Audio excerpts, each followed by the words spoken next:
அரெஸ்ட்னா நீ சரி பெரிய தியாகி தானே, வீரமா தானே பேசுற, சரி வாங்க சம்மணம் கொடுங்க அரெஸ்ட் ஆடுறா வாங்க போகலாம் அப்படின்னு போக வேண்டியதானே. வீட்டை உடச்சிக்கிட்டு உள்ள வர வரைக்கும் கேமரா வாங்கிட்டு வச்சுட்டு கால் மேலே கால் போடுறானே, இவங்கெல்லாம் கொடுத்துக்கிட்டு போய் காலை உடச்சு வரணும், பாத்ரூமில் வலிக்கி விட்டாங்க. எவன் கேட்க போகிறான்? எடப்பாடியை தவிர சத்தியமா தமிழ்நாட்டில் ஒருத்தனும் கேட்க மாட்டான். உன் மனைவி எங்கன்னு கேட்டா டைவர்ஸுங்கிற. கோர்ட்ல மெயின்டெனன்ஸ் கேஸ் போட்டிருக்காங்க, பிள்ளைக்கு காசு வரணும். எவ்வளோ வரலாம்? ரொம்பலாம் இல்லை, 5000 ரூபா கேட்குறாங்க. திரும்பி ரிப்ளை பதில் டாக்கல் பண்றான், என்கிட்ட அவ்வளோ காசு இல்லைன்னு. சொல்லுங்க, இவன்கிட்ட காசு இல்லையா? 3 பேர் மாலதிக்கு முன்னாடி 3 பேர் லேடிஸு எல்லாம் இவர்களிடம் எல்லாருமே பத்திரிகையாளர் குடும்பம், நெருக்கமான நண்பர்கள்ட்ட குடும்பத்தில் பழகி அவர்கிட்ட இருந்து பொண்டாட்டியை பிரிச்சுட்டு வந்து குடும்பம் நடத்துறது.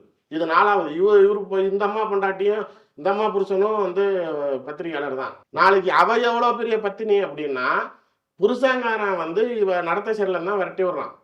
பிள்ளைய கூப்பிட்டு வந்துட்டான்னு சொல்லி பிள்ளைய நீ கொடுத்துருமா, நீ தான் ஒழுக்கங்கட்டத்தனமா போயிட்ட, பையன் நாளைக்கு நல்லபடியா இருக்கணுங்கிறப்ப நம்ம பிஎஸ்பி ஆனந்தம் இருக்காருல்ல, அவரை இந்த அம்மா வச்சு பணம் கொடுத்தா நான் பிள்ளைய தரேன்னு செட்டில்மெண்ட் பேசி 30 லட்ச ரூபா பணத்தை வாங்கிட்டு சொந்த பிள்ளைய வித்தவன். இங்க வந்துகிட்டு வீடியோ போடுறப்ப சாருங்கிறாங்க, அங்க போனா ஒரே ரூம்குள்ளார கொடுத்தன நடத்துறாங்கன்னா இதை கேள்வி கேட்க கூட இங்க மக்கள் யாரும் தயாரா இல்லை. நம்ம வீடியோ போட்டா கூட கீழே 4 பேர் வந்து என்ன கேள்வி கேட்பான்.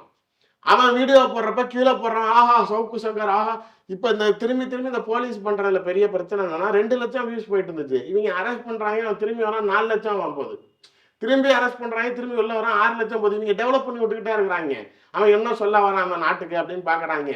இப்போ உண்மையிலேயே நாளைக்கு அவன் திமுக பத்தி பேசுறது ஏன் திமுக அவன் இந்த அடி அடிக்குது அப்படின்னு எப்படி விஜய் மீது ஒரு அனுதாபம் கிளம்புதோ, இப்போ இவன் மேல அனுதாபம் வர அளவுக்கு ஆயிடுச்சு. ஒரு விஷயம் கூட நாளைக்கு நம்ம பேசுறதுல எக்ஸ்ட்ராஜரேட்டிவ் ஃபேக்ட் கிடையாது. இன்னமும் எந்த ஆர்டிஸ்ட் இருக்கு வேணா நான் வெளில விடுறதுனா கூட விடுறேன், எனக்கு பிரச்சனையே கிடையாது.